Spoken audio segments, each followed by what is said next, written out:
வணக்கம் ஃப்ரெண்ட்ஸ். இன்னைக்கு சோசியல் மீடியாவை திறந்தால் அமெரிக்காவிலேயோ அல்லது வெளிநாட்டிலேயோ ஒருத்தர் முட்டி போட்டு கேமரா முன்னாடி காதலை ப்ரப்போஸ் பண்ணுற வீடியோவை வைரலாக்கி ஷேர் பண்ணுறோம்.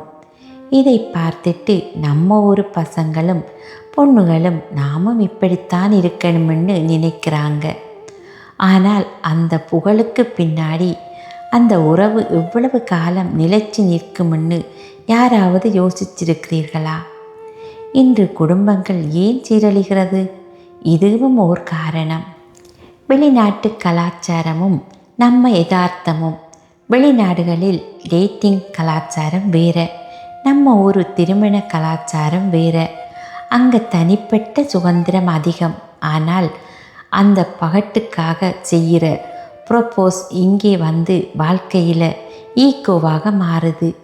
சமூக வலைதளங்களில் காதலிக்காக பழகும் இளைஞர்கள் நிஜ வாழ்க்கையில் பொறுப்புகளை பகிர்ந்துக்க தயங்குகிறாங்க.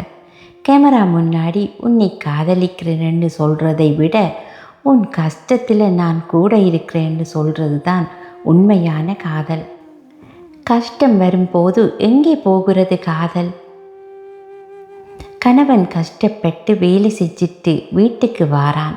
அவன் பாசத்துக்காக சமைக்கிறான், வீட்டை பார்த்துக்கிறான். ஆனால் அந்த பெண் எனக்கு தலைவலி, எனக்கு உடம்பு முடியலைன்னு சொல்லி அந்த கணவனோட உழைப்பை சுரண்டிக்கிட்டே இருக்கா. அந்த பாசத்துக்கு மரியாதை கொடுக்க தெரியாதது தான் இன்னைக்கு பல குடும்பங்கள் தற்கொலை, கொலை வரைக்கும் போக காரணம்.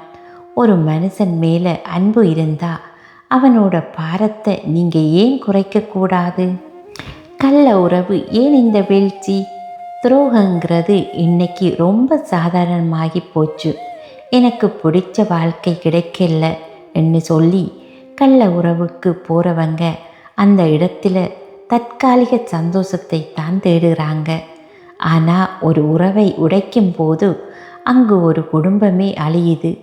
சின்ன சின்ன பிரச்சனைகளை சரி பண்ண தெரியாமல் ஈகோ பார்த்து பிரிஞ்சு போகிறதுல தான் இன்னைக்கு பாதி குடும்பங்கள் சீரழியுது. ஃப்ரெண்ட்ஸ், வாழ்க்கைங்கிறது ஸ்டேட்டஸ் போடுறதில் இல்லை, சந்தோஷமாக வாழ்கிறதுல இருக்குது. கணவனும் மனைவியும் ஒருத்தருக்கொருத்தர் உறுதுணையாக இருக்கணும். கணவன் சமைச்சா மனைவி அவனுக்கு உதவியாக இருக்கணும். மனைவி கஷ்டப்பட்டா கணவன் அவளை புரிஞ்சுக்கணும். விட்டு கொடுத்து வாழ்கிறது அசிங்கமில்லை.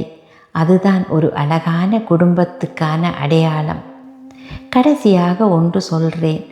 அடுத்தவங்க வாழ்க்கையை பார்த்து பொறாமைப்பட்டு உங்கள் வாழ்க்கையை அழிச்சுக்காதீங்க. காதலிக்கும் போது இருந்த அதே அன்போட கல்யாணத்துக்கு அப்புறமும் வாழ பழகுங்க. இது கஷ்டம்தான், ஆனால் இதுதான் நிஜம். இந்த வீடியோ உங்களுக்கு ஒரு தெளிவை தந்திருக்குமென்னு நம்புகிறேன். மறக்காமல் உங்கள் கருத்துக்களை கீழே கமெண்ட் பண்ணுங்கள். நன்றி, வணக்கம்.